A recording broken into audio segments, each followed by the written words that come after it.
प्रियंका डॉक्टरी की पढ़ाई कर रही थी, लेकिन उसकी सास कोकिला को उसका डॉक्टर बनना बिल्कुल पसंद नहीं था और वो जानबूझकर उसे घर के कामों में उलझा कर रखती थी। नमस्ते आंटी, प्रियंका घर पर है क्या? क्यों?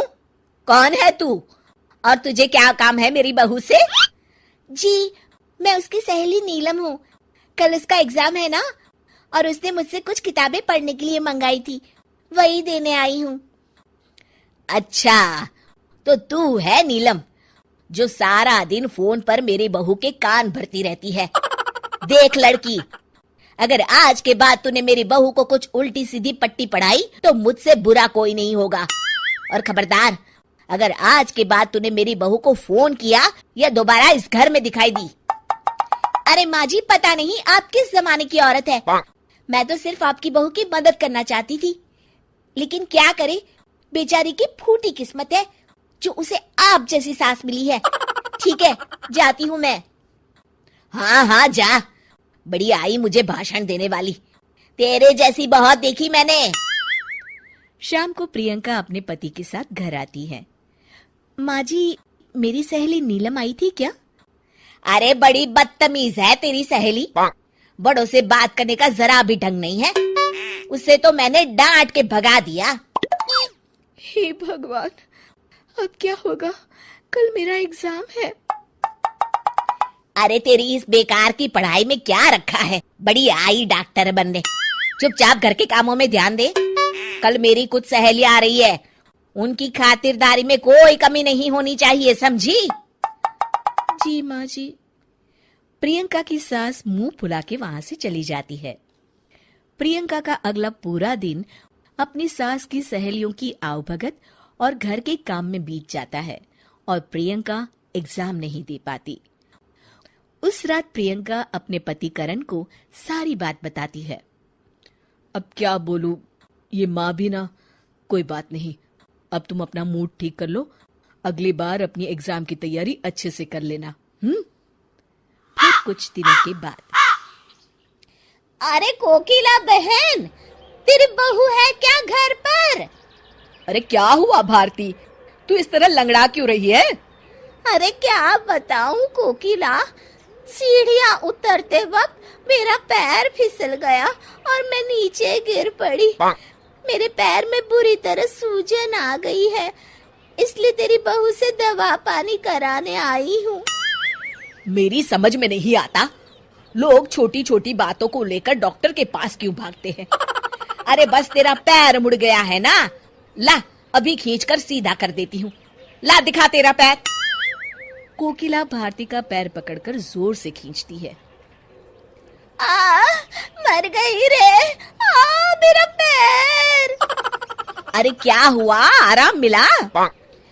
अरे कोकिला, एक तो मेरा पैर पहले ही टूटा है, कहीं ऐसा ना हो कि मेरा पैर किसी काम का ना बचे। रहने दे तू, अब मैं चलती हूँ।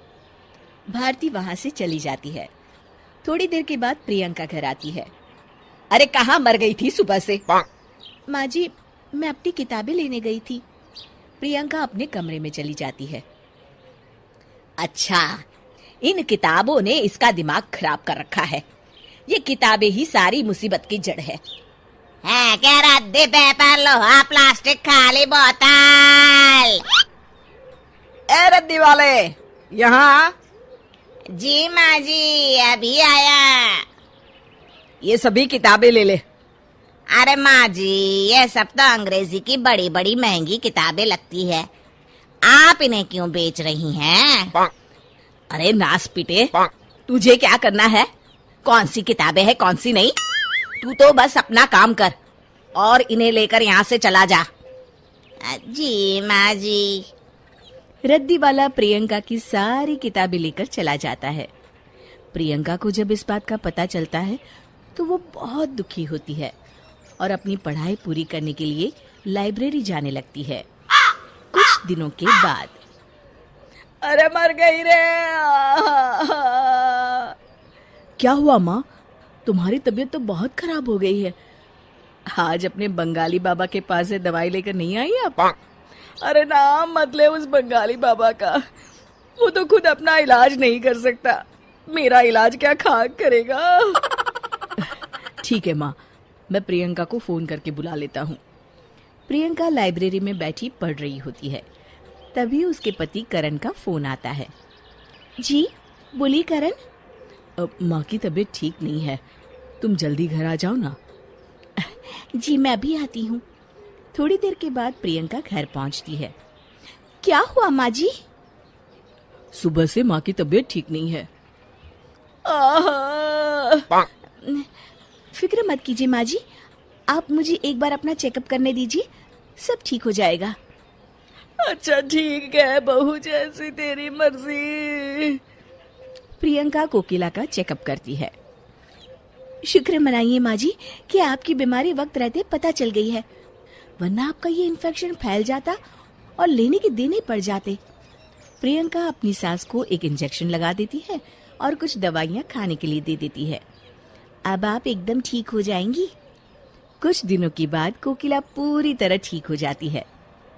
अपनी बहू के साथ किए गए गलत व्यवहार को याद करके कोकिला को बड़ा बुरा लगता है और वो अपनी गलती का पश्चाताप करने के लिए अपनी बहू को उसकी किताबें लाकर देती है। मुझे माफ कर दे बहू, अगर तू सही वक्त पे मेरा इलाज नहीं करती तो पता नहीं क्या होता। अरे माँ जी, आप ये कैसी बातें कर रही हैं? मैंने जो भी किया वो तो बहू होने के नाते मेरा फर्ज था।